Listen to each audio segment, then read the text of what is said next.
Mon rêve était d'avoir une famille. Et quand mon fils est né, j'ai imaginé que ce rêve était en train de se réaliser. Mais à 4 mois, le pédiatre m'a dit ainsi, maman, la tête de votre fils a une circonférence très grande, bien au-delà de la courbe, pour son âge. Votre fils a un problème appelé hydrocéphalie. Je vais vous demander de l'emmener vers un neurochirurgien associé à ce problème de grosse tête. Il avait un reflux très fort. On sortait avec des sacs, beaucoup de sacs, car il devait changer de vêtements à tout moment. Parce que à chaque repas, le lait était un lait spécial. Et à chaque repas, les jets allaient très loin. Et c'était quelque chose que chaque fois que nous revenions, à chaque médicament qui augmentait, le reflux empirait.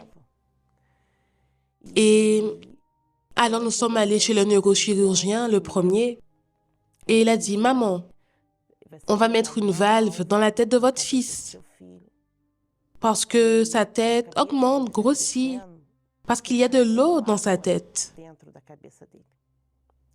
Puis nous sommes allés voir un autre médecin, qui est un médecin très réputé, et elle m'a dit ainsi, la même chose, votre fils a besoin d'être opéré. Et elle m'a dit qu'on allait faire des examens préopératoires, et je lui ai dit non, je vais encore réfléchir, je vais voir ce que je vais faire. Alors elle m'a regardé dans les yeux et m'a dit, je pense que vous ne comprenez pas. Cherchez à savoir ce que c'est que la tête d'eau. C'est la maladie que votre fils a. Si c'était mon fils, je l'aurais opéré hier.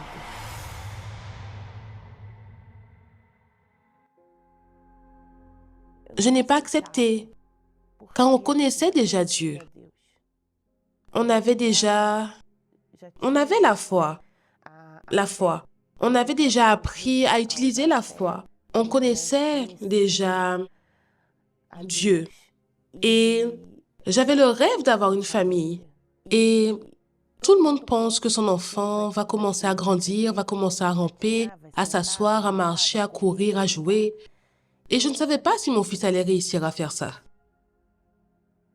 Et je regardais juste mon fils et je voyais un enfant avec une grosse tête.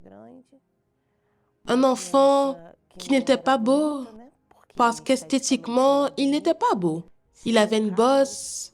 Il y avait un moment où c'était à droite, un autre moment où c'était à gauche. Et chaque jour qui passait, je continuais à aller avec lui aux consultations, je continuais à suivre les avancées. Mais je luttais. J'allais à l'hôtel, je clamais, je demandais à Dieu la justice. Mais quand je retournais pour les consultations, les choses semblaient s'empirer. Parce qu'il y avait un espoir que le prochain allait dire qu'il n'en avait pas besoin. Il y en a eu 3 qui m'ont dit qu'il allait faire l'opération, qu'il allait avoir des déficiences motrices, qu'il allait avoir des troubles cognitifs, qu'il allait être un enfant avec des problèmes à l'école et que nous devions comprendre qu'il allait être différent, que nous allions devoir nous adapter à une routine différente. Et quand j'ai vu mon fils dans cette situation, j'ai demandé à Dieu, Seigneur, pourquoi? Pourquoi c'est en train de m'arriver? Les médecins ont continué à nous envoyer d'un médecin à l'autre, aller chez ce médecin qui va résoudre le problème. Personne ne voulait prendre ce cas. C'est la réalité. Lorsque nous sommes arrivés à l'hôpital, lors de la consultation de Jean Vito, nous avons vu un père prendre le corps de l'enfant et la mère tenir la tête de l'enfant. Puis, je me suis vu dans cette situation. Et ma femme et moi en train de parler et l'un demandant à l'autre, cela arrivera-t-il plus tard avec Jean Vito? À cette époque, j'étais au chômage.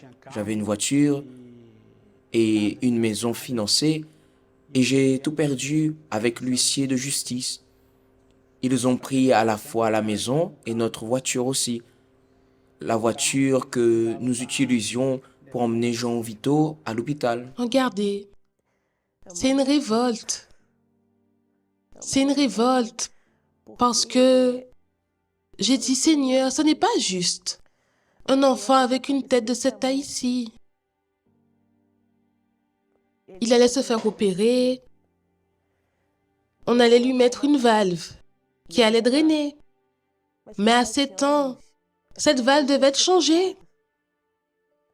Donc cette chirurgie n'allait pas résoudre le problème de mon fils.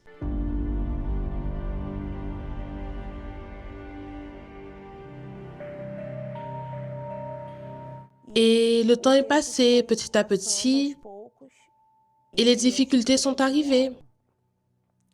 Il n'arrivait pas à s'asseoir, il n'arrivait pas à ramper. Dans le scanner, son cerveau n'apparaissait pas. Il était noir, tout était noir. Parce que c'était de l'eau. J'obéissais à ce que les médecins disaient de faire. Mais à l'intérieur de moi, je me retournais pour clamer à Dieu. Je disais, Seigneur, jusqu'à quand je vais rester ici? Combien de temps je vais vivre cette situation? Combien de temps je vais rester avec mon fils ici toute la journée? Parce que nous sommes restés jusqu'à la fin de la journée à attendre le conseil médical. Parce qu'il ne s'agissait pas seulement d'y aller et de consulter. Il devait passer par le conseil médical pour pouvoir dire s'ils opéraient ou non. C'était toujours la même histoire. On n'opère pas. Quand nous nous sommes fatigués d'entendre toujours la même chose, je suis allée chercher la justice avec celui qui pouvait juger ma cause. Et j'ai dit, Seigneur, ce n'est pas juste que nous perdions des jours de travail, des jours de congé à l'intérieur d'un hôpital toute la journée. De sortir de là avec la même réponse avec laquelle je suis partie hier, avant-hier. Et qu'il n'y ait pas de changement. Je me suis mise devant Dieu. J'ai ouvert la parole. Et Dieu m'a montré cela. Qu'il est fidèle. Et qu'il accomplit ce qu'il promet. Il a promis. Il a dit qu'il porterait nos souffrances et nos douleurs. C'est cette parole que j'ai apprise, c'est cette parole qui m'a été révélée. Donc s'il a promis et qu'il est fidèle, il devait accomplir.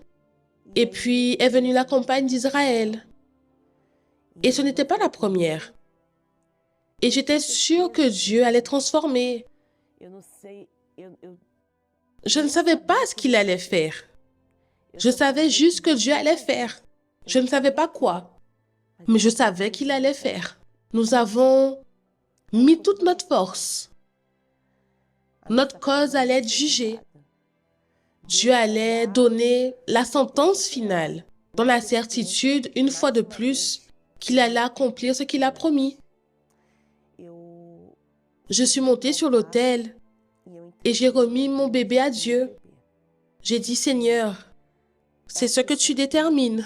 Vous étiez là, prêt même à perdre votre fils. Oui. Je suis venue à la source. Je ne suis pas ici à attendre un soulagement, un remède.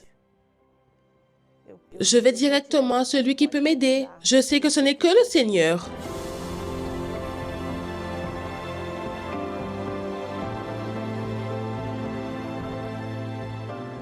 Madame Fernanda, la question qu'on se pose. Et votre bébé? Mon bébé est ici. Il est ici? Oui. Alors, amenez son bébé s'il vous plaît.